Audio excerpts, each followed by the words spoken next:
Next, shloka number 28. Yathendriyamano buddhihi munirmokshah parayanaha vigate cha bhayakrodaha yassada mukta eva saha भोक्तारं यज्ञतपसां सर्वलोकमहेश्वरं सुहृतं सर्वभूतानां ज्ञात्वा मां शान्तिमृच्छति यथेन्द्रिय मनो बुद्धिहि इंद्रियम इंद्रियमना sense organs Manha ना mind புத்தினா intellect யதம் அப்படின்னா வித்ரா பண்ணுறது அப்படின்னு அர்த்தம்.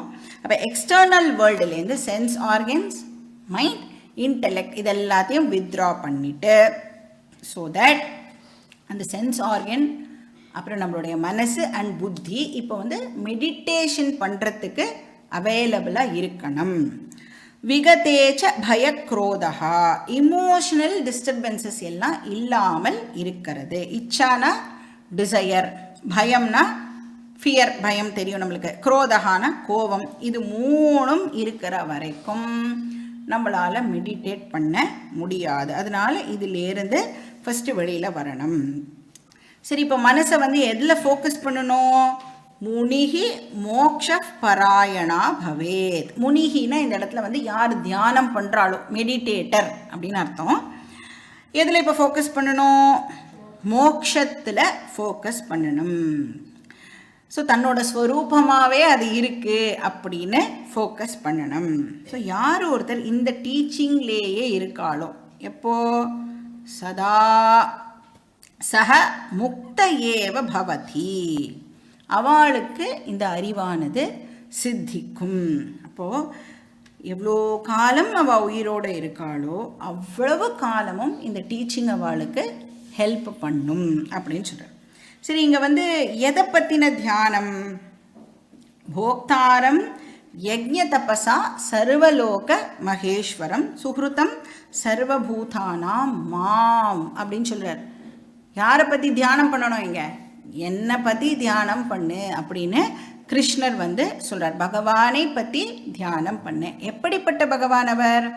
யஜ்ஞ தபசாம் போக்தாரம், யார் வந்து எல்லா பூஜைகள் எல்லா யஜ்யங்களையும் யார் அக்செப்ட் பண்ணிக்கிறாளோ, யார் ஏற்றுக்கிறாளோ, யார் வந்து நம்மளுடைய வர்ஷிப் பண்ணுறோம்ல அதுக்கு யார் ஆப்ஜெக்டாக இருக்காளோ, யார் வந்து யாகத்தினோட பொருளாக இருக்காளோ, யார் வந்து தபஸினுடைய உட்பொருளாக இருக்காளோ, பகவான் சொல்கிறார் என்ன நீ வந்து தியானம் பண்ணு. சர்வலோக மகேஸ்வரம், யார் வந்து இந்த பிரபஞ்சத்தையே யார் சிருஷ்டி பண்ணாலோ தன்னை சொல்லிக்கிறார், இதெல்லாம் நான் பண்ணுறேன். ஸோ அப்படிப்பட்ட என்னை நீ வந்து தியானம் பண்ணு. சரி, அவர் எங்கே இருக்காரா? சுஹ்ருதம் சர்வபூதானாம் மாம், எல்லா ஜீவராசிகளுடைய ஹிருதயத்திலையும் பகவான் இருக்கார். அந்த பகவானை நீ வந்து தியானம் பண்ணு. அப்படி பண்ணால் என்ன ஆகுமா? சாந்தி மிருச்சதி, மன அமைதி அந்த பர்சனுக்கு கிடைக்கும். ஸோ அவனுக்கு அஃப்கோர்ஸ் ஜீவன் முக்தி அண்ட் விதேக முக்தியும் கிடைக்கும். ஏன்னா எதை பற்றி தியானம் பண்ணுறான்? டீச்சிங்கை பற்றி தியானம் பண்ணுறதுனால அந்த பர்சனுக்கு ஜீவன் முக்தியும் விதேக முக்தியும் கிடைக்கும். ஸோ இதோட டீட்டெயில் எக்ஸ்பிளனேஷன், மெடிடேஷன் பற்றி எப்படி பண்ணணும், எப்படி உட்காந்துக்கணும், என்ன சாப்பிட்டு பண்ணணும், என்ன சாப்பிடாமல் பண்ணணும், எல்லாமே வந்து கிருஷ்ணர் வந்து நம்மளுக்கு அடுத்த சாப்டரில் சொல்ல போகிறார். ஸோ நெக்ஸ்ட் சாப்டரில் அதோட டீட்டெயிலை நாம் பார்க்கலாம். ஸோ இதோட வந்து 5th சாப்டர் ஓவர்.